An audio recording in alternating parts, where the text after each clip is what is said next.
Chapter 60.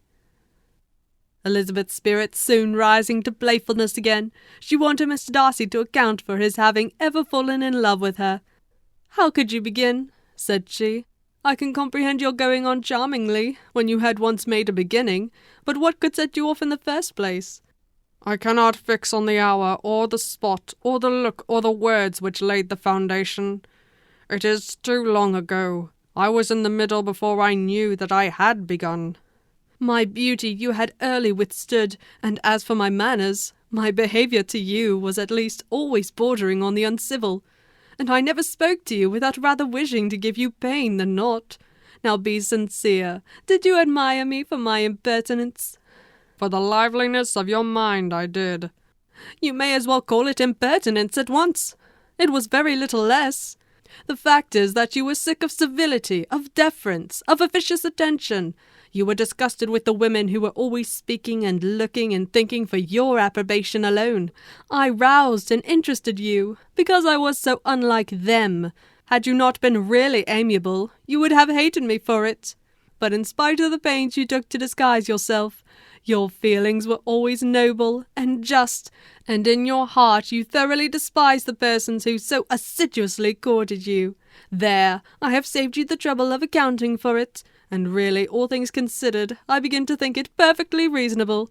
To be sure, you know no actual good of me, but nobody thinks of that when they fall in love."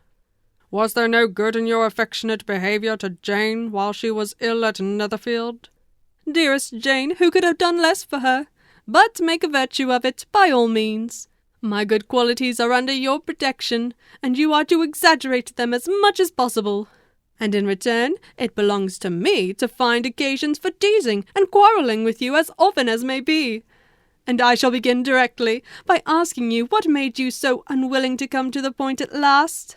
What made you so shy of me when you first called and afterwards dined here? Why, especially when you called, did you look as if you did not care about me?" "Because you were grave and silent, and gave me no encouragement." "But I was embarrassed." "And so was I." "You might have talked to me more when you came to dinner." "A man who had felt less might." "How unlucky that you should have a reasonable answer to give, and that I should be so reasonable as to admit it.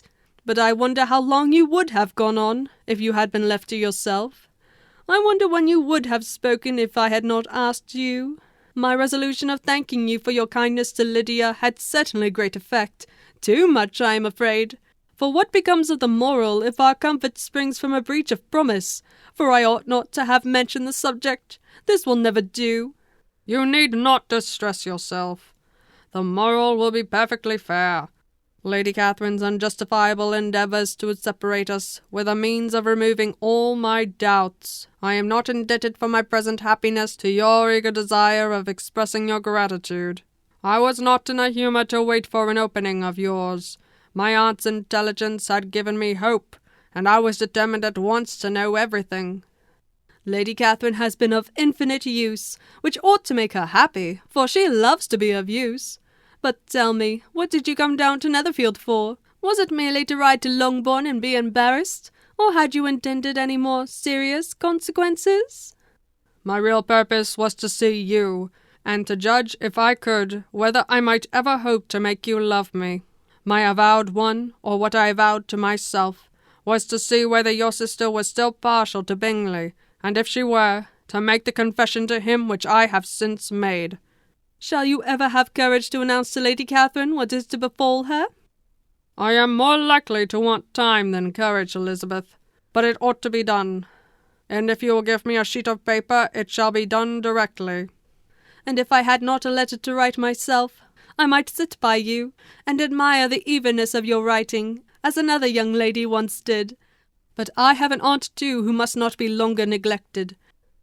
From an unwillingness to confess how much her intimacy with Mr. Darcy had been overrated, Elizabeth had never yet answered Mrs. Gardiner's long letter, but now, having that to communicate which she knew would be most welcome, she was almost ashamed to find that her uncle and aunt had already lost 3 days of happiness, and immediately wrote as follows: "I would have thanked you before, my dear aunt, as I ought to have done, for your long, kind, satisfactory detail of particulars. But to say the truth, I was too cross to write. You supposed more than really existed, but now suppose as much as you choose. Give a loose to your fancy, indulge your imagination in every possible flight which the subject will afford, and unless you believe me actually married, you cannot greatly err. You must write again very soon, and praise him a great deal more than you did in your last. I thank you again and again for not going to the lakes. How could I be so silly as to wish it? Your idea of the ponies is delightful. We will go round the park every day. I am the happiest creature in the world. Perhaps other people have said so before, but no one with such justice. I am happier even than Jane. She only smiles. I laugh. Mr. Darcy sends you all the love in the world that can be spared from me. You are all to come to Pemberley at Christmas. Yours, etc. Mr. Darcy's letter to Lady Catherine was in a different style, and still different from either was what Mr. Bennet sent to Mr. Collins in return for his last. Dear Sir, I must trouble you once more for congratulations. Elizabeth will soon be the wife of Mr. Darcy. Console Lady Catherine as well as you can, but if I were you, I would stand by the nephew. He has more to give. Yours sincerely, etc.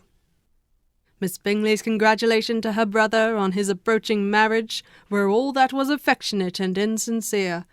She wrote even to Jane on the occasion to express her delight and repeat all her former professions of regard. Jane was not deceived, but she was affected, and though feeling no reliance on her, could not help writing her a much kinder answer than she knew was deserved. The joy which Miss Darcy expressed on receiving similar information was as sincere as her brother's in sending it. 4 sides of paper were insufficient to contain all her delight, and all her earnest desire of being loved by her sister. Before any answer could arrive from Mr. Collins, or any congratulations to Elizabeth from his wife, the Longbourn family heard that the Collinses were come to themselves to Lucas Lodge. The reason of this sudden removal was soon evident.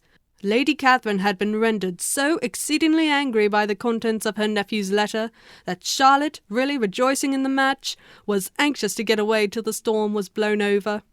At such a moment the arrival of her friend was a sincere pleasure to Elizabeth, though in the course of their meetings she must sometimes think the pleasure dearly bought when she saw Mr. Darcy exposed to all the parading and obsequious civility of her husband. He bore it, however, with admirable calmness.